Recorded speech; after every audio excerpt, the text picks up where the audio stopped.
মাই god! এটা কিভাবে করলাম? ওইটা আমার একদম ফার্স্ট ফিল্ম। ওইটা আমার মনে আছে যে আমাকে উনি কল করেছিল, ইফতেখার চৌধুরী কল করেছিল, আমাদের ডিরেক্টর খোঁজকা সার্চের। আ একটা টিভিসি দেখে কল করেছিল। তো উনার থেকে আসলে আমি অনেক কিছু শিখেছি।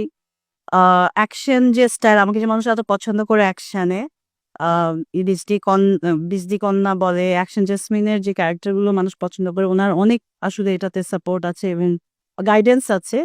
সেটা আমি সবসময়ই স্মরণ করি। ফার্স্ট এ আমিও নতুন ছিলাম, অনন্ত ভাইও নতুন ছিল। সো এটা একটা অন্য রকমের এক্সপেরিয়েন্স ছিল। এখন এসে মনে হয় যে, "ওহ মাই গড!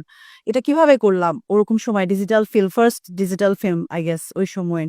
সো ওইটা এখন এসে মনে হয় যে অনেক বড়, মানে কিছু একটা হয়তোবা করেছি। মানুষ যেহেতু পছন্দ করে, এট লিস্ট এত ভিড়ের মধ্যে ববি নামটা মেনশন করে, মনে রাখে, এত ভালোবাসে। তো এখন মনে হয় কিছু করেছি। তখন বুঝতেই পারি নাই। তখন স্ট্রাগল করেছি, শিখেছি, কাজ করেছি, অনেক কষ্ট করে করেছি, সেটা এখন ফিল করি যে কিভাবে আসলে কি করেছি। তখন এসব কিছুই মাথায় ছিল না। হ্যাঁ, হ্যাঁ, কারণ আমরা তো না, এখন তো সময়টাই আসলে এরকম। খুব কম ছবি রিলিজ হচ্ছে, হলের সংখ্যা কমছে। সো এখন একটু টাইমটাই এরকম এলোমেলো। বাট আমি এটা মনে করি না যে ২ বছর কোনো আর্টিস্ট স্ক্রিনে না আসলে সে হারাই যাবে। মানে আবার বারবার একই এক্সাম্পল দিতে হয়। কারণ আমরা নিজেদেরকে তো দিন, দিন ব্রুম করে উন্নত করার চেষ্টা করি। সো আমরা উন্নত বিশ্বের দিকেই তো তাকাবো। এখান থেকেই তো শিখবো। যে ওইখানেও ৫ বছর গ্যাপেও যখন আর্টিস্ট একটা ছবিতে আসে, সবাই খুব অ্যাপ্রিশিয়েট করে। নিজেকে নতুনভাবে প্রেজেন্ট করে। এটা আমার কাছে এমন কোনো বিগ ডিল না। এখন তো আসলে আগের মতো কোনো কিছুই নাই।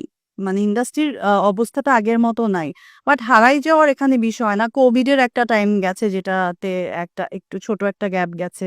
আমার বাবা মারা গেছেন, ওইটার একটা গ্যাপ গেছে। বাট আমি ইয়ারলি আ ইয়ারলি একটা ছবি আসছেই আমার। কখনো ১ বছর কোভিড এর ইয়ার ছাড়া আমার মনে হয় না আমার